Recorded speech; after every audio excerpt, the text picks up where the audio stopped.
Welcome to the Saturday morning Sports Blitz. We cover what's happening in our local area when it comes to sports. We'll discuss last night's high school football games. Then we take a deep dive into today's upcoming college football games. And now it's the Saturday morning Sports Blitz with Randy and Clifford. Hey everyone, and thank you for joining us live at 9 a.m. here on the Saturday morning Sports Blitz. His name is Randy Williams. Yes, it is. My name is Clifford Early. Over the next hour, we're going to do our best to bring you the latest in regional, high school, college, and pro sports. A couple things of note first. Of course, it is prep football season. We'll be covering most of that over the next few months. Ryder Cup is in action. USA is behind 5.5 to 2.5. Foursomes today, singles on Sunday. You can catch all the action after this show on NBC USA and Peacock Plus. Giddy up. And it's Major League Baseball. It is. Just about all the spots. There's still one wild card spot left in the National League. American League has a lot going on, drama this weekend. Playoffs start next week. So as far as this show, Randy, tell everybody what to expect. Oh, we've got a busy one. As you can see from the mess on the desk here, we've got a busy day of high school football and college. Coming up next, we're going to do the high school wraparound. Coach Mark Hobley is going to join us on the set, and we're going to break down all of the action that happened Thursday, Friday nights. That'll be coming up. Also, Deep South Pigskin, and we're going way deep south on this one.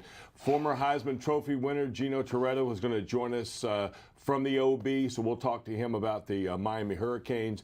And then our good friend Dan Leach is going to join us, and we'll break down just some college football and talk about some of the college coaching openings around the league as well. And then we'll wrap up at the end. Cliff and I and Coach Hobley will join us again for our pick'ems and who we think in the top 25 is going to win. So we'll do all that, and that's coming up next right here on the Saturday Morning Sports Blitz.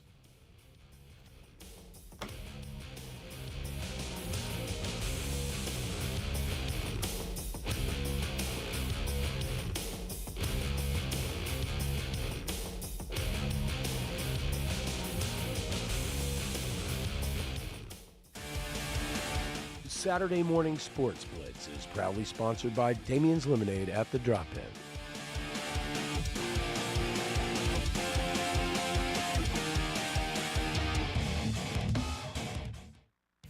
WSRE Public Television and the Escambia Elementary Principals Association congratulate these Shining Star Award recipients. These students were selected upon the basis of good citizenship and adherence to the core values adopted by the Escambia County School System: equality, responsibility, integrity, respect, honesty, and patriotism. Congratulations to all of these outstanding students. Saturday Morning Sports Blitz is proudly sponsored by Do Work Sports.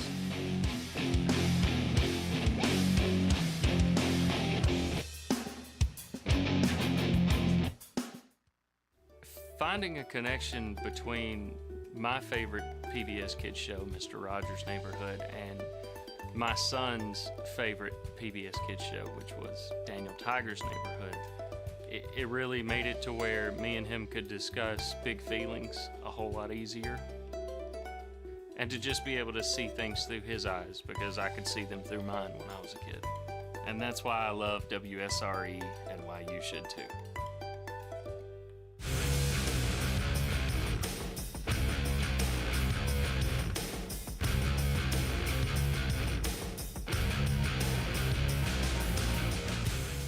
Hey, we've got film for you from Thursday night. We've got about 5 games. We'll see if we can get to all of it here in the high school wraparound. Cliff Early with Randy Williams and Coach Mark Hobley in the hizzle. He was at the Washington Escambia game. We'll get his thoughts on that game as well as we get on through it. First game was Thursday night, Pensacola High School at Bay.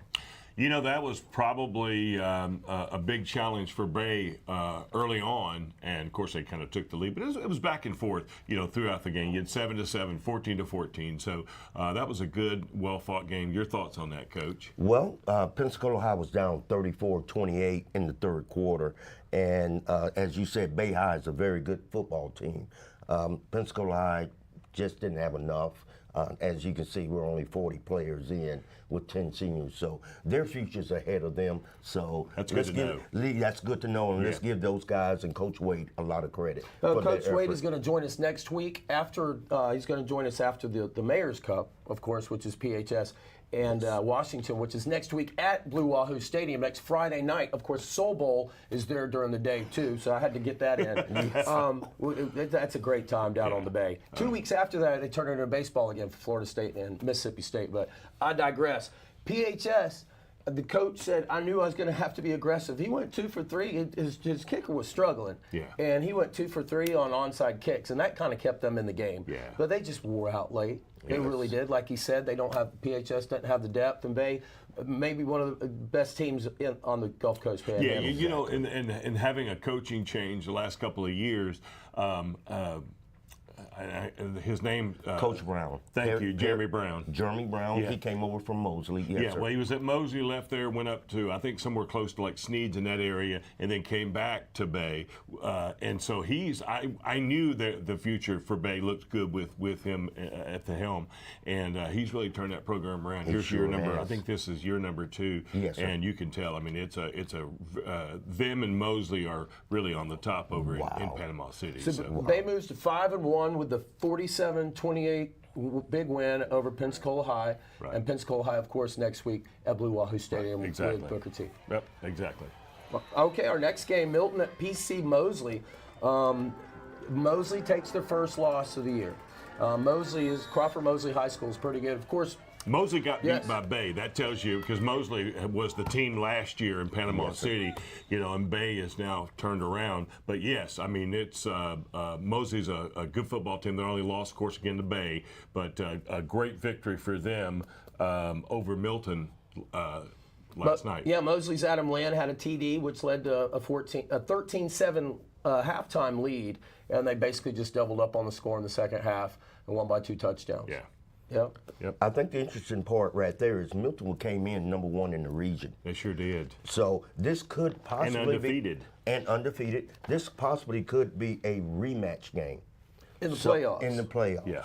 In the playoffs. That's a good point. Come November. So let's give a lot of credit to Ronnie Douglas and his team for that 5-0 start. But they probably just got outdued last night. Outdued and outdone Yeah. by the other dudes. That's right. Well, you know, if you look at what happened at Milton last year, I don't think they won a single game, and to turn around and win the first 4 games of the season, that's impressive. Ronnie Yes. Douglas can coach football. He can really coach. Yeah. Next game is Crestview at Pace. Of course, Pace Patriots 4-1, strong team. Ben Yeah. Smith took over for his dad, and he's got the program just moving along. Absolutely. The same way on all cylinders. Crestview with some tough losses coming at 1-3. But Pace comes out on top. Big, strong win. Pace 34, Crestview 8. And they did it without Mikhail, or how do you say it? Mikhail. They said Mikhail Williams, Yeah. who'd run for over 200 yards in his first 4 games, I believe. And Crestview, another team that, you know, has always fielded a really, really good team. And, you know, with high school football, I mean, it's ebb and flow. Yes, you know, you're going to have a great season 1. Next year may not be. As your freshmen become seniors, you know, in your program for a while. So. Well, you're talking to a 9th grade coach, and so that's very important that you try to keep those lower levels, your JV and your freshman teams strong, because that will be your future. As you were saying, I was listening to the Crestview-Niceville game last week. When I went into the stadium at Escambia, Niceville had control, and I was absolutely shocked that Crestview had come back. So the gentleman at Niceville, he's 3-3. But the coach before him was 64-10. Oh, absolutely. Right. A bunch of stars that stepped up for Mikhail Williams last night. The Pace Patriots, their quarterback Brooks Washington ripped the defense early for a long TV. Crestview's Manuel Robinson with an 85-yard run set up a eventual Bulldog TD. But it was just too much pace. The running back tagged Schickenberger with a 45-yard run. Caden Shoemaker with a 35-yard run. Caleb Nelson, their kicker, was 4 for 4 on PJTs and had 2 field goals. So pace roll. Yeah, definitely a good one. Next up is Washington at Escambia. That's the game you were at. Yes. and I'm a Booker T grad. I'm also a Gary Cowart and Mike Bennett fan as well. Coaches over at Escambia. Escambia gets their first win of the year over the Wildcats of Washington, 22-3. You were at that game. You said Washington really never was in it. Well, I don't think I won't say that. It was a couple turnovers. Yeah. When you have 11 minutes and 41 seconds left in the first quarter, that's 19 seconds gone. 2 turnovers. Now, Booker T. Washington ended up with 3 points. Could they just not get the ball into the end zone? You have to give credit to, as he said, Gary Cowart's defense. And there's an interception right there. I don't know if that's Roy Jones' son or if that was the other guy that got an interception there. Jalen Benjamin. He had the second pick of the night. Yeah. And Everly Royson is Roy's son's name, I believe. And he had 2 picks last night. So defense for Escambia really, is that what you won saw the the game? big sack for Yes, the sir. defense Yeah. there a minute ago. Yes, sir. The defense has played well for Escambia. I just think turnovers have put those guys in a bad situation. So don't forget, you just got to win your district to get in the playoffs right now. that is right. And so, Almost every one of these games this week was a district game. So we move on to Catholic and Freeport, their district game. They're in the district with Walton and South Walton. And that one, South Walton came out on top over Walton. But here with Catholic and Freeport, both teams averaging combined 82 points a game, 31 for Catholic, 51 for Freeport. But Jalen Brown and kept hooking up with Caden Jasso. Ethan Crandall with a running touchdown for Catholic as well. Although Bulldogs did hook up early. Carter Munez hooked up with his wide receiver, Julius Miles, for a score. So I'm assuming that Catholic's offense looked real good last night. Yeah, they're clicking along. 58-17 final score for the Fighting Bobby Claytons over at Catholic High. That's right. yes. Now, real quick, we got Tate over Navarre, 29-6. Close one. Yep. Yes, if I'm not mistaken, Navarre blew a 20-0 lead. I had a mole at that game there, and I had a mole at that game there, and unfortunately he left in the third, and they thought that They thought the game was over? They thought the game was over, and Tate really did what they had to do to come back. That was a trap game for Tate. Yeah. So. Well, they were lucky to get the victory then. Yes, sir. Yeah. Yes, sir. I think Navarre's going to win 2 ball games coming up this year. Coach Bagley over there. Navarre has the toughest schedule in the Panhandle. They played 7 playoff teams. out Yeah, of 10. at Lincoln, then Escambia was a big win. At Pine Forest, Crestview, Choctaw, they still got Gulf Breeze, but then Godby, Mosley, and Milton. All those teams make the playoffs except Milton last year, and Milton's going to make it this year. Yeah. Choctaw and Arnold. Looks like Choctaw just dominated that, a 40-7 victory. You're more familiar with the Panama City teams over there. Choctaw, you talking about those really dudes. They've got those dudes over there.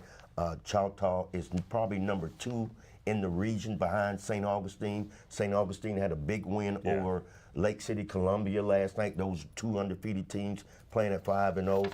So we're looking down the road in November to a Choctaw-St. Augustine matchup.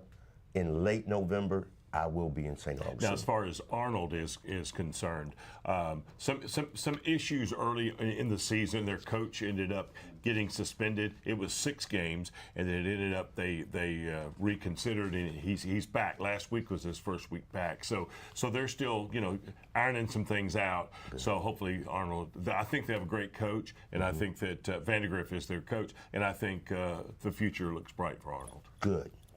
We need to get better here in the Panhandle. Absolutely. Houston County with an upset of Baker last night, 43-16, hands Baker their first loss. Baker won, my bad. Baker continues to roll, and they stay undefeated. Chipley with their first loss to Holmes County, 43-16. I did mention Walton at South Walton, 13-0. Thank you for joining us, Mark. Stick around for our college pick'em. Yes, to sir. end of the show. Well, next we've got Gino Toretta, Heisman Trophy winner. That's a great treat for y'all. We were able to catch up with him yesterday. Yeah, it was a good interview, and we'll get to that next, right here on the Saturday Morning Sports Blitz.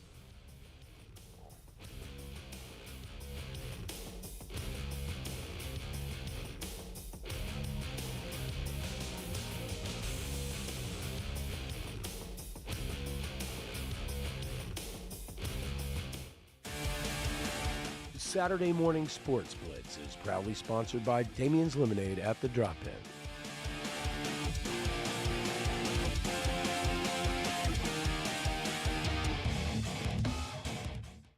This is the PBS Video app. Install it on your phone, tablet, smart TV, or other streaming device, and use it to access more of the PBS shows you love. But if you're looking for even more shows to binge like this, or early access to shows like this, then look for this icon. That's the Passport icon, and it means that video is part of Passport. Passport is our way of saying thank you to our station members. Donate to your local PBS station today, and one of the member benefits you'll receive is Passport, which offers extended access to a growing library of favorite PBS programs. You can support your station and your community by becoming a member today. Visit pbs.org/getpassport for details. Watch Passport anytime on any screen, wherever you stream. It's your ticket to the best of PBS.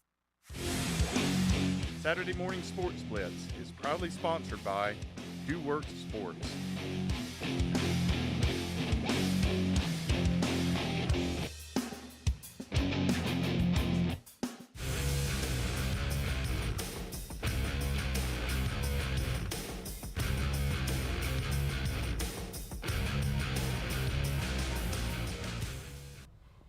Again, welcome back to the Saturday Morning Sports Blitz. We had an opportunity to talk to the Heisman Trophy winner back in 1992, Gino Torretta, and what a great interview it was, so enjoy.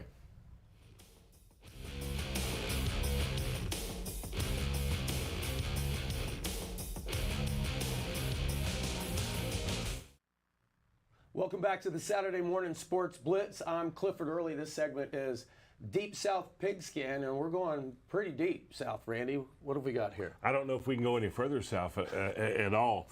He was the quarterback for the Miami Hurricanes from 1989 until 1992. He passed for more than 3,000 yards his senior year in 1992, and on his way to winning the Heisman Trophy, the Davey O'Brien Award, also the Walter Camp Award, Maxwell Award, Johnny Unitas Trophy, and also the Chick Harley Award. And he is Gino Torretta. Gino, good morning and welcome to the Saturday Morning Sports Blitz. What a trophy case you must have at home. I appreciate that. A lot of great memories. A lot of victories with me and my teammates in this old stadium that's not there anymore, the Orange Bowl. But yeah, obviously good times back then. Yeah, it still looks really, really good behind you back there. Listen, we'll talk about the Hurricanes.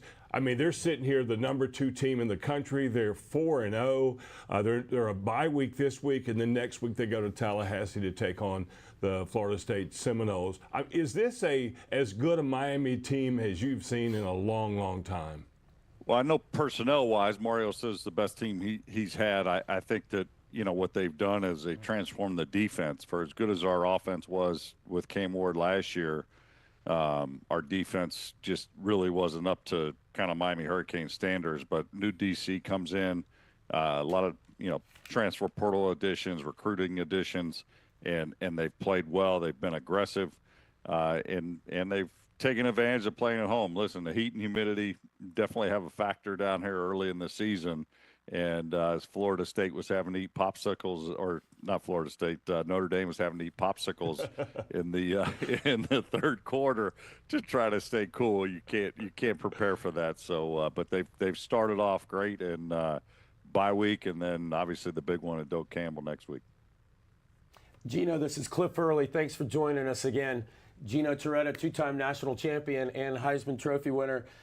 Gino, back in the day, when you were there, Jimmy Johnson had just moved on to the pros. Dennis Erickson came in from Washington State, brought this new offense, a one-back spread offense.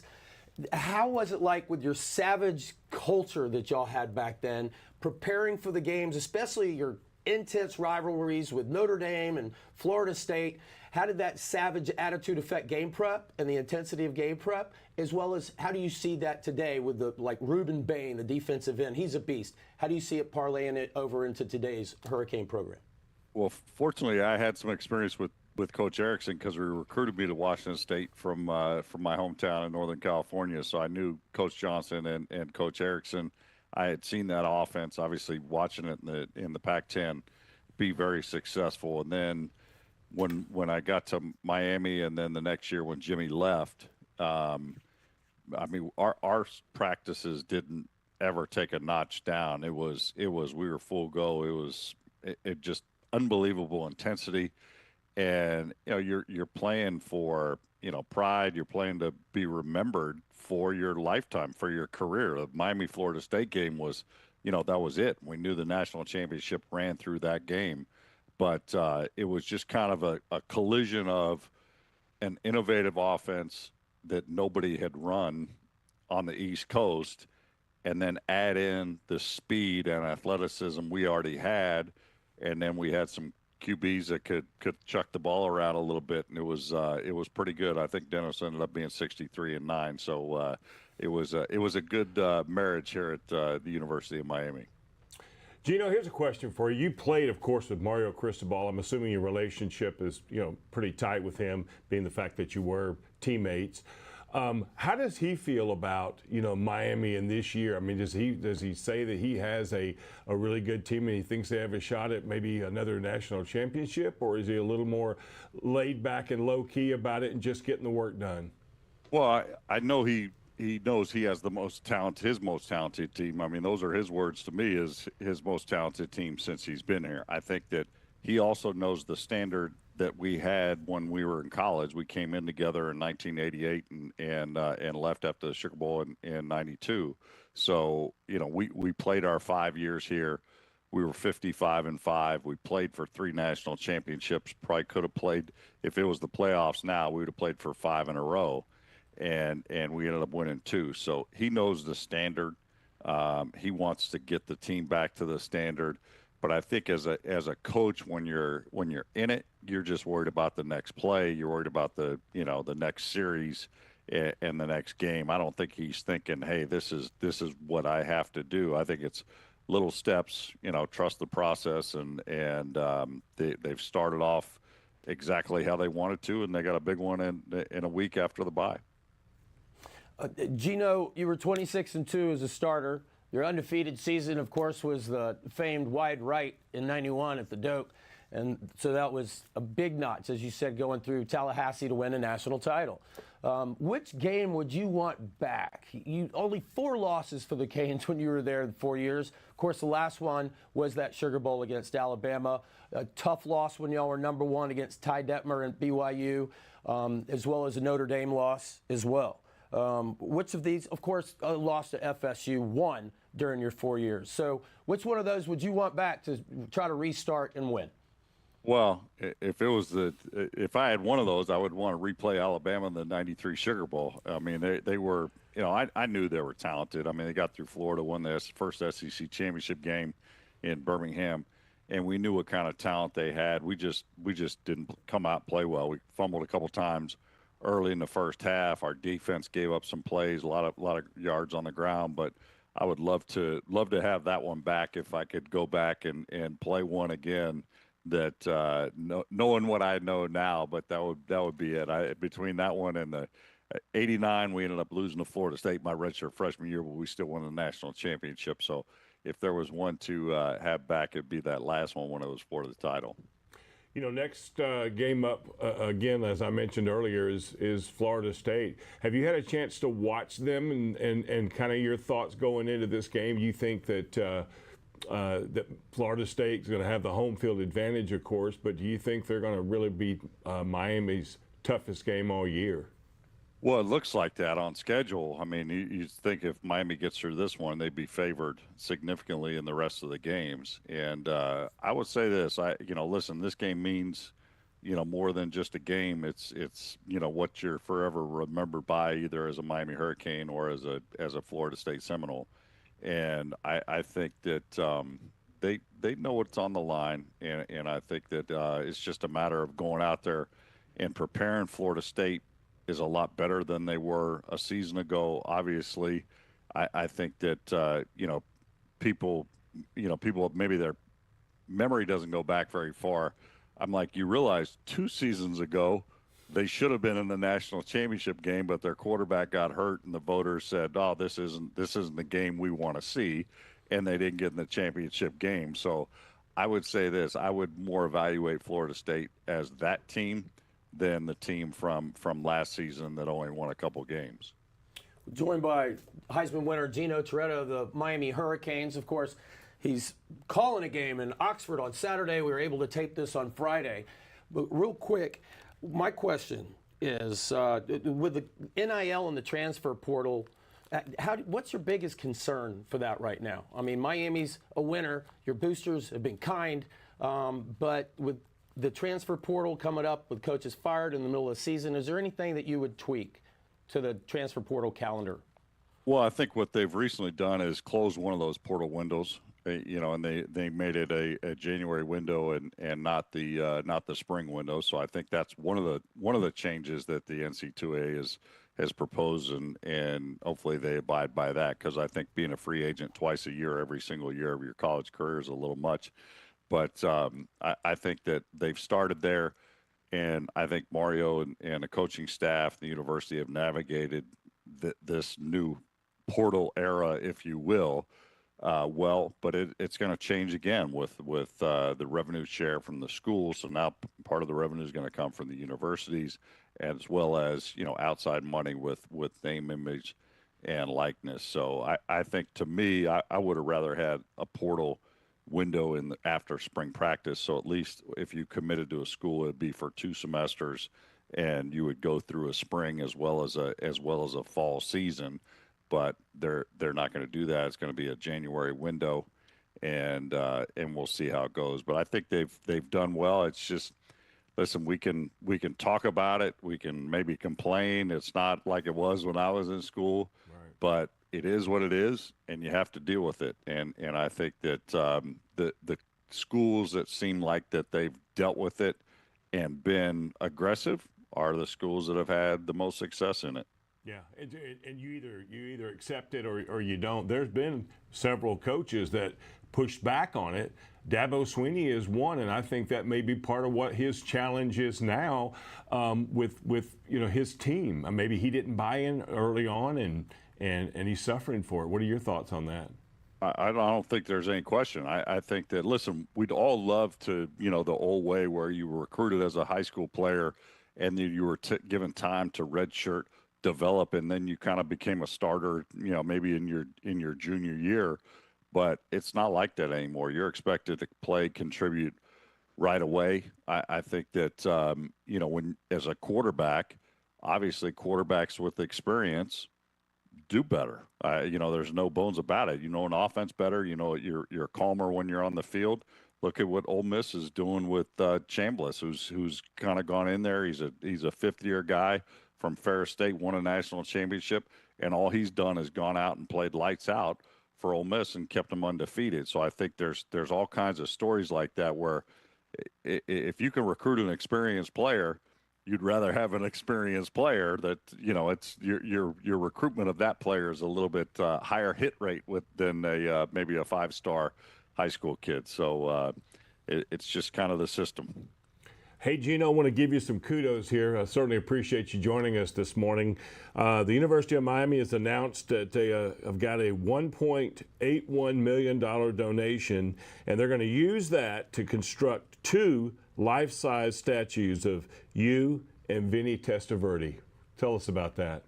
We have a generous booster that donated money. Obviously, is going to support the football program as well as pay for a couple life-size statues. So we're in the process. We have to pick out our poses that we would like that's going to be on campus and forever remembered. So it's obviously a tremendous honor. And like I said, even talking about the Orange Bowl brings back great memories with a community that was behind us, that was with us thick or thin, and with us along for a lot of great memories, and had a lot of great teammates and friends and coaches through that time. And it's truly a kind of a timestamp on one of the best times ever in the University of Miami's history. Lifetime statues of Miami's Heisman Trophy winners. Congratulations, Gino. Quick question, I'm going to put you on the spot. if you had to pick, assuming Florida State handled business in Charlottesville, who would you pick as the guest speaker next week if game day goes to Tallahassee? Oh, the guest picker? Who are the stars from Tallahassee? I don't know. They picked a hockey guy last at Miami, Florida. They picked Kachuk. So, what does Tallahassee have? I don't know. Maybe a musician or something like that. The governor of Florida could be the one. I think David Ross, of former Cubs player and manager, I think he did it once, but I'd love to see them bring back Corso. So we'll see. Oh, that would be. You know what? That would be awesome. But I don't know if they will. Sometimes the most obvious choices don't get picked. Yeah. That's awesome. Gino, safe flight to you. We look forward to seeing you again, and maybe next week we'll get to shake hands in Tallahassee. Sounds good. See you guys. Thanks, Gino. We appreciate it. Awesome. And we'll be right back. You're watching the Saturday Morning Sports Blitz.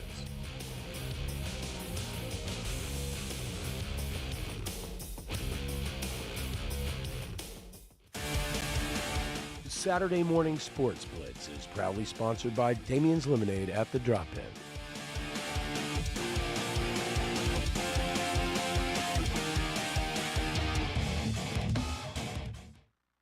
WSRE Public Television and the Escambia Elementary Principals Association congratulate these Shining Star Award recipients.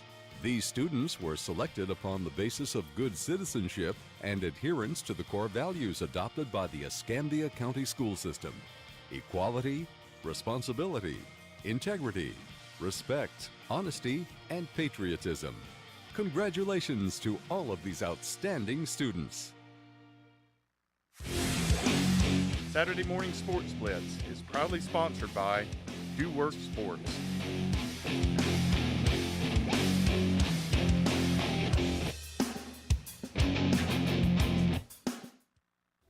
Finding a connection between my favorite PBS Kids show, Mr. Rogers' Neighborhood, and my son's favorite PBS Kids show, which was Daniel Tiger's Neighborhood, it really made it to where me and him could discuss big feelings a whole lot easier.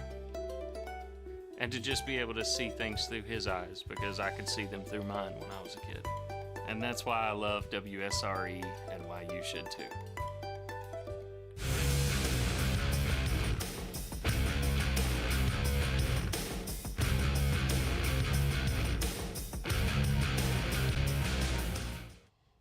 Welcome back. We are live. This is Saturday Morning Sports Blitz, and this segment coming up is Ask the Experts. If you've got a question, call our 850 number for callers. It's 484-1223. That's 850-484-1223. Next up, we caught up with Dan Leach yesterday from Detroit when he had a minute for us, and we piled in a lot in the few minutes we did get. So take it away. This is Dan Leach from Detroit.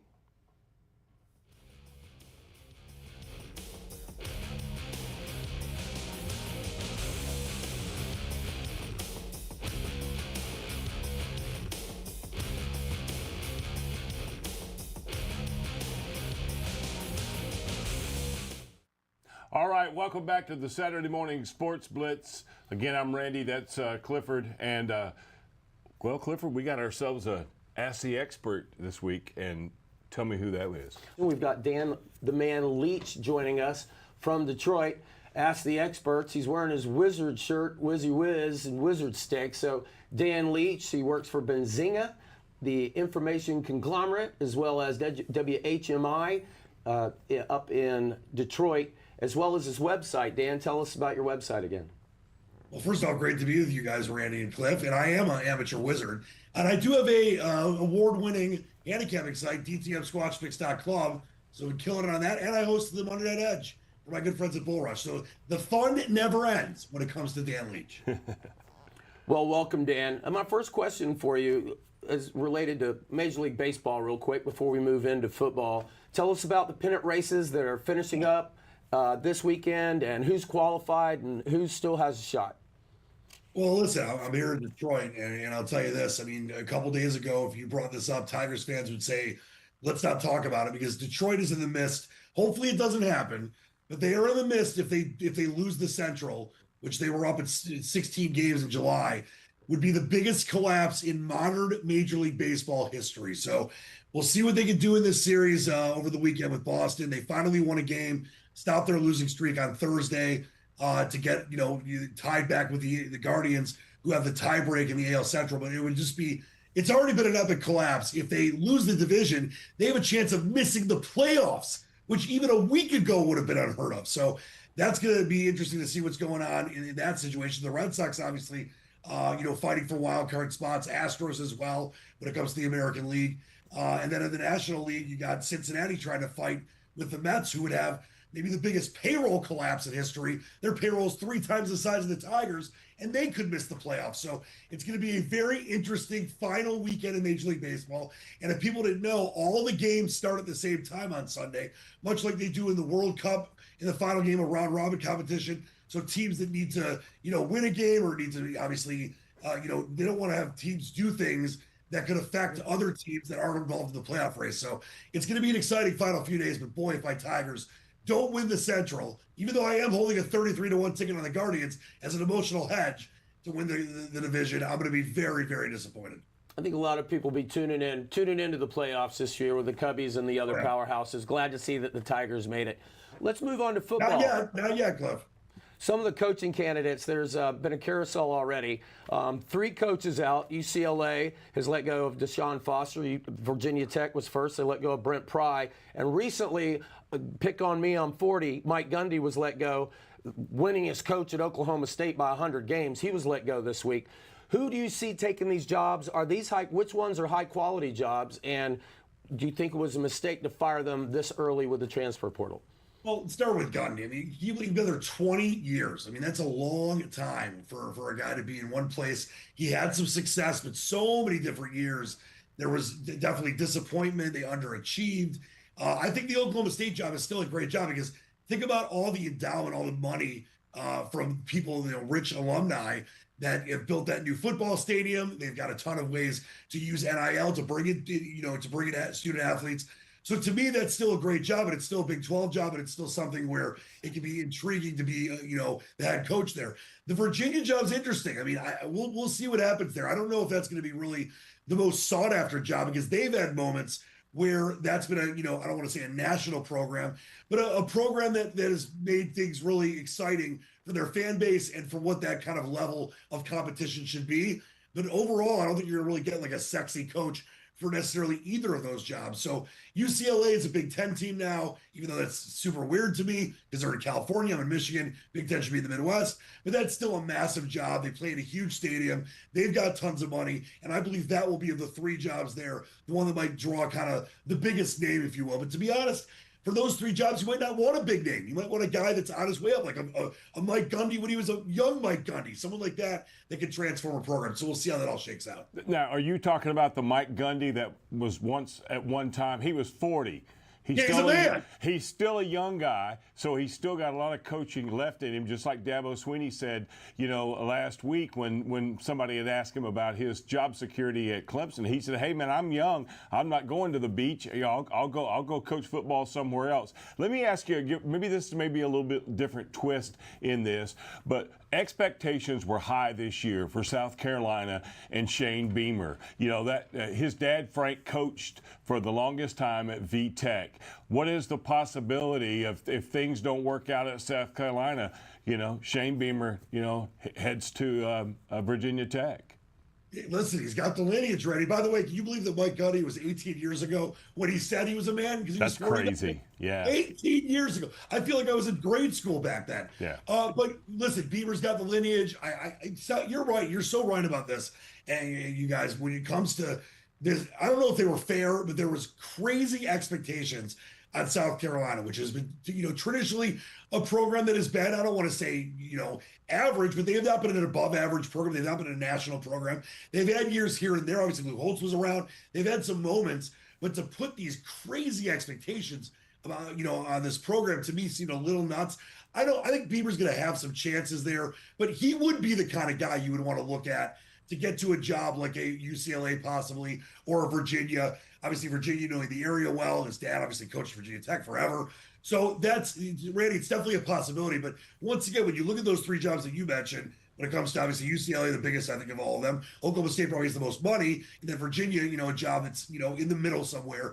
I think that all three of those programs might want to bring in a guy on his way up, a young Dabo Sweeney, a young Mike Gundy when he was 40, when there are guys that can transform these programs. That's what I would look at if I was an 80 for those programs. Talking about transforming programs, up in Oklahoma, they were able to bring in the offense coordinator and the quarterback from Washington State. Arbuckle brought his quarterback, John Mateer, who was leading candidate to a lot of people for the Heisman. Now he's got a broken bone in one of his hands. They won't say which. And the schedule lines up for them to recover for this, with a bye and then Kent State. But he may be out of the Heisman Trophy race. Who do you see being in the Heisman Trophy race? I mean, we've got Jeremiah Smith, the receiver, Washington State, Ohio State. You've got several quarterbacks, several running backs in the mix. Who do you like? Yeah, listen, it's a great question. Mateer, and I know firsthand because he beat my Wolverines before we started to kind of turn on the Jets with my man Bryce Underwood. He is, there's odds somewhere on him. He's probably 200. I think he's 80-1 right now is the latest that I saw, but it's more like 200-1 because you got to be around for games to be able to be the Heisman Trophy winner. He was the favorite basically until he got hurt. Mendoza from Indiana is ridiculous. What they did to Illinois, what I think they could do in a Big Ten, which is not weak, but maybe down from the last couple of years where you've got Oregon, you've got Ohio State, maybe a team like Michigan, obviously Indiana, and Penn State, but it's not like this crazy top-heavy 10 or 11 really, really, really good teams. I could see Indiana going undefeated, and Mendoza right now is the favorite at about 8.5-1. I love what that kid does. Obviously, you mentioned Jeremiah Smith. He's the second favorite, 11-1. I still like Carson Beck. If Miami can run the table, and that's a big if they can run the table, he's 12-1 right now. He's the guy before Mateer went out that I had after Mateer. I picked Mateer a few weeks ago after he beat Michigan. I'm like, get this guy right now. But to me, I still think Carson Beck has a great chance. If it's not going to be him and Indiana keeps doing what they're doing, Mendoza is going to be your Heisman Trophy winner. Yeah, Dan, I don't see. I've watched every Miami game that they've played this year. Carson Beck, outside of maybe the first couple of minutes against the opening game at Notre Dame, he has been just absolutely phenomenal in the passing game. He's managing the game well, and that speaks a lot to his experience coming from Georgia. I think if anybody else that really steps up, or if he just fails miserably, I think Carson Beck is probably the guy that's going to be in for the Heisman this year. Yeah, Randy, 43 of 58 for 540 yards just versus AP top 25 teams. 5 touchdowns, 2 picks. He does have almost 1,000 yards overall and 7 touchdowns and an 81.5 QBR or quarterback rating. It's a little different in college than it is in the NFL. Randy, he has been as close to perfect as you could be. The schedule sets up. They've got some tough games, but it sets up for them to run the table if they are and he is as good as I believe they could be. And right now you're getting 12-1 because everyone's talking about Mendoza. That's my guy if I'm looking for some value to sneak in and win the Heisman. Well, I don't say sneak in. But Mendoza in Indiana, if they keep putting up 50, 60 points a game and run through a Big Ten schedule where you're gonna know who they are after playing really good teams over the next 6-7 weeks, he will probably deserve to win the Heisman. But do not sleep on Carson Beck. He's been awesome. All right, Dan, we're joined by Dan Leach, Dan the Man Leach from Detroit. Let's talk about, real quick, we've got a few minutes left, 5 huge games tomorrow, 3 in the SEC, 2 in the Big Ten. Tell us about the 2 Big Ten teams. We got Oregon going into Penn State, and then Ohio State is, they're going out west, right? So what do you like? Who do you like in those? Well, listen, you got to, I think you're talking about USC and Illinois, 2 top 25 teams as well. That's a new game on Fox. And once again, Illinois gets blasted by Indiana, but they're still a very good team. But I watched USC and Michigan State till 3 a.m., by the way, on regular network TV. It had to be a record. And I was so impressed with Maeva, the quarterback for USC. He's got almost 1,300 yards and 9 touchdowns so far. I think they're going to go in there and beat Illinois on the road. And then you look at that Oregon and Penn State game, 2 top 6 teams. Moore has been incredible for Oregon. He's got almost 1,000 yards, 11 touchdowns, and only 1 interception. Obviously, what Penn State's got. They're a team that believes, even though James Franklin never wins big games, they believe that they're going to be able to win the national title this year. It's all going to be based on whether Drew Aller can stay healthy and not turn the ball over. They've got Katron Allen, that great running back. He's got 3 touchdowns on the year. That's going to be, to me, the game of the day. I'm really kind of waffling on who I like in this game. But when I look at it right now, Penn State's a small 3.5-point favorite. I think in the end, Penn State wins this game, but it's probably going to be a 2 or 3 point game. So I think it's going to be real close in the end for the Nittany Lions at that stadium in State College, which I've been to before, watching Michigan win 38-3 the year they won the national title in '97. That stupid little cat scratch thing they play. But it should be a lot of fun for a night game on NBC as well. One quick thing, you mentioned Jaden Mayava being on the big noon game at 11 on Fox, 12 your time on Saturday. Yes. But I wanted to remind you, number 2, it could be a international stage, a grand reception for Waymon Jordan Jr., number 2 running back that just came to USC from Hutchinson. But before that, he was at Escambia High School, Emmitt Smith's alma mater. So look out for Waymon Jordan, also a dark horse for the Heisman Trophy. Yep, almost 500 yards and 3 touchdowns so far. What's in the water in Pensacola and Escanaba? Everyone's from there. Yeah, the water's not fantastic everywhere, but we're very happy with what we get out of the water here in Pensacola. You know, we've got Derek Brooks at Washington and High, and it's just all the alums here is just crazy. Bubba Watson, 2-time Masters champ. Exactly. Thank you, Dan. Appreciate the time, my friend. Have a great weekend. We'll talk soon. You guys as well. All right, we're coming right back. You're watching the Saturday Morning Sports Blitz right here.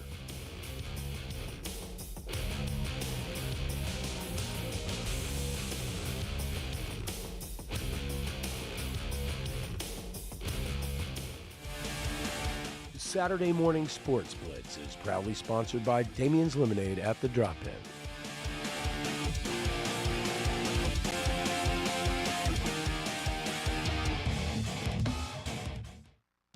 WSRE Public Television and the Escambia Elementary Principals Association congratulate these Shining Star Award recipients.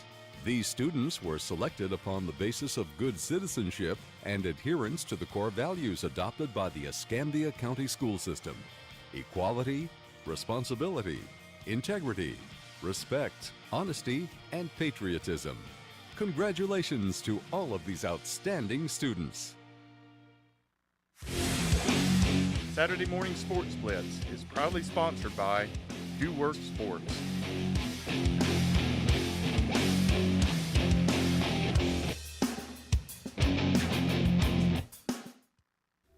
Finding a connection between my favorite PBS Kids show, Mr. Rogers' Neighborhood, and my son's favorite PBS Kids show, which was Daniel Tiger's Neighborhood, it really made it to where me and him could discuss big feelings a whole lot easier. And to just be able to see things through his eyes, because I could see them through mine when I was a kid. And that's why I love WSRE and why you should too.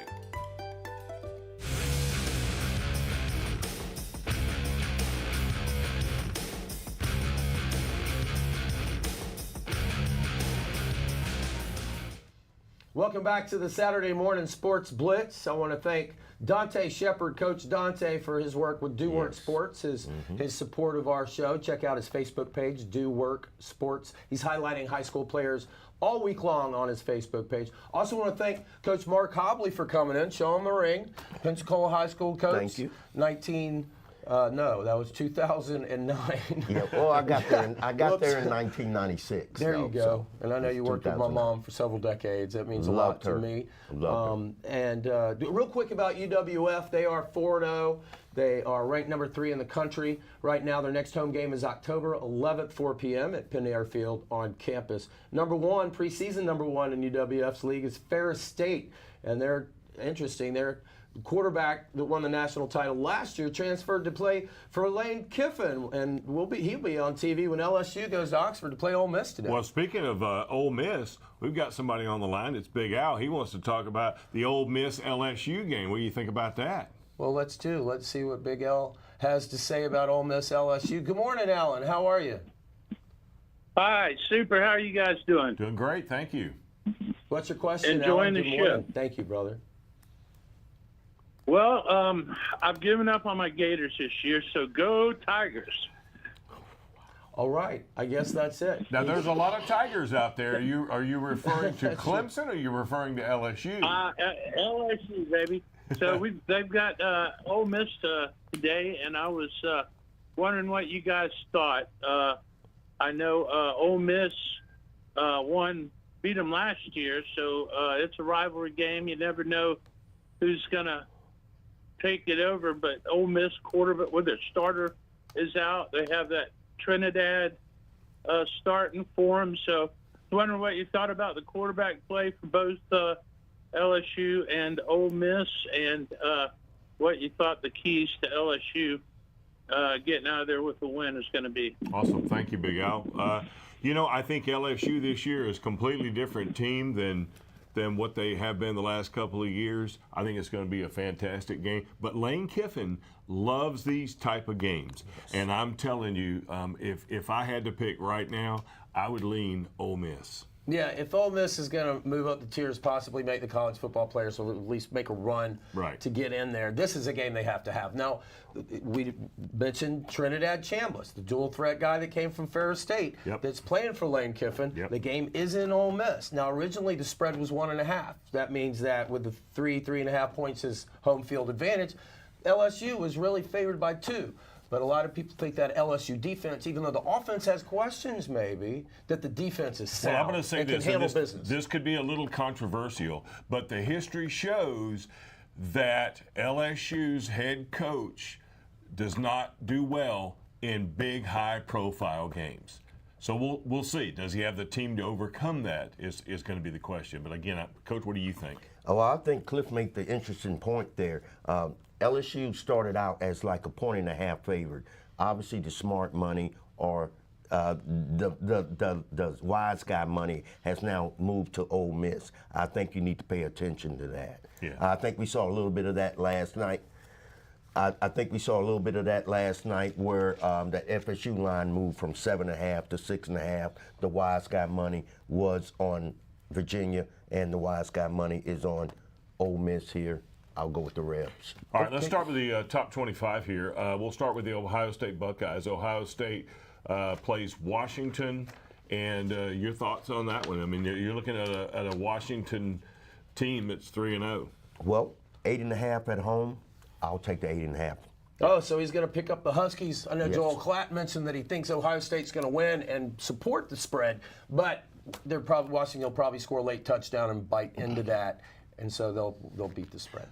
Penn State, the Nittany Lions take on the Ducks. Talk about high-profile games and having to win one finally. James Coach, Franklin. What are your thoughts on that? Well, I tell you what, Oregon scores a lot of points out there.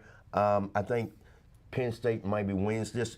I think Penn State wins this in an ugly game. Both Kentron Allen and Nick Singleton running the ball for Drew Aller. He's been kind of pedestrian back there in the pocket, but with that running, I think he will finally break through. And the whiteout at Beaver Stadium, I think Penn State's got to put away the Ducks. Well, that makes 3 of us. Penn State, I think will win this one. Georgia and Alabama, big SEC game. I mean, a lot of people are going to be eyeballs on the screen for this one. Coach, what do you think? Well, Georgia's giving up 3.5 in this. I think that line's just about right, what you said earlier. I'll take the Dogs. Clifford? Hunter Stockton for the Dogs versus Ty Simpson. The defense for Alabama's for real. You got Caleb Downs back there now. But look, this is the game Georgia's got to have. 1-6 their last 7 games against Alabama, but not one of them's been in Athens, and this one is, and they're going to win. Wow. Here's the thing. I think Alabama comes to play. Alabama got embarrassed the first game out of the season, and I think Alabama comes to play, but I think Georgia in the end will win. It's going to be a close game, I think. It's going to be a barn burner. Yeah. Penn State and Oregon, Coach? Well, we just covered it, so I guess that one is going to be we did. It's on NBC tonight. Yeah, that's right. Okay. Yeah. All right, so we and then you got what we had, Florida State and Virginia. But, I think I jinxed Seminole Nation by asking that game day question yesterday, and I apologize. And maybe Florida State they won in overtime. Virginia looked for real. North Carolina's been complaining for a year that the NIL money, the UVA, has tilted the landscape. They got a ton of recruits, and it showed up last night with transfer portal too. It was a wonderful game. A bright spot for Florida State for Panama City's Randy Pittman Jr. that went to Crawford Mosley High School. Yeah. He pulled off the Holy Trinity, which very few people do. He touched the ball 4 times. He threw for a touchdown, ran for a touchdown, caught one for a touchdown. So that was a bright spot. Catholics, Jabril Rawls also had a big game. Great game. I'm going with Virginia. Good call. Up next, the Texas A&M Aggies. They are 3-0 going against Auburn. This game will be at Texas A&M. Coach Hobley, what are you thinking? Well, the 12th man's right now. 12th man's awesome there. But I'm going to go out the way. I'm going to take those 6.5 points. I'm going with the Tigers. Okay. Oh, wow. Back-to-back road games. And Texas A&M coming off of a bye and at home. Home of the original 12th field. Seattle Seahawks have to lease the name from Texas A&M, if you didn't know that. I think A&M is solid in the trenches. That quarterback of theirs, he's in the running for the Heisman as well. So I think I don't think they'll cover, and I think Texas A&M is going to win both matches. I'm telling you right now, because of the game last week with Auburn, I think Hugh Freeze is just mad as can be, and I think that there were some questionable calls in that game, and I think he's mad, and I think he's fired his guys up. I think Auburn, like you, I think they go in and get the win today. I'll take those 7 points. Indiana and Iowa. Okay, Indiana, Iowa. I think Indiana will bounce back. Iowa didn't score very many points. Yeah. We've also got the other big game at Illinois on game day. USC at Illinois. Pensacola's Waymon Jordan Jr. went to Escambia High, just came from Hutchinson Community College. He's wearing number 2. He might break out. In addition to Jordan Mayava, their quarterback, 2 Heisman candidates for USC. They're going to throttle him. They're going to throttle him. USC's going to roll him. All right, I'm going with Indiana. Coach, what's your thoughts? I like USC. Okay. Texas Tech against Houston. I'm going with Houston. Cliff? Texas Tech is going to roll. Texas Tech is playing well. All right, there we go. Then we already covered up that one. We got time for one more. One more, and that's it. One more. All right, hold on. Let me find it. Let's see. Let's flip through here. How about Louisville going to Pittsburgh? I'm going Louisville. Cardinals all the way. I like Eli, the quarterback for Pittsburgh. Louisville's going to win it. Thank you, everybody, for joining us. We'll see you next week right here, 9 a.m., the Saturday Morning Sports Blitz.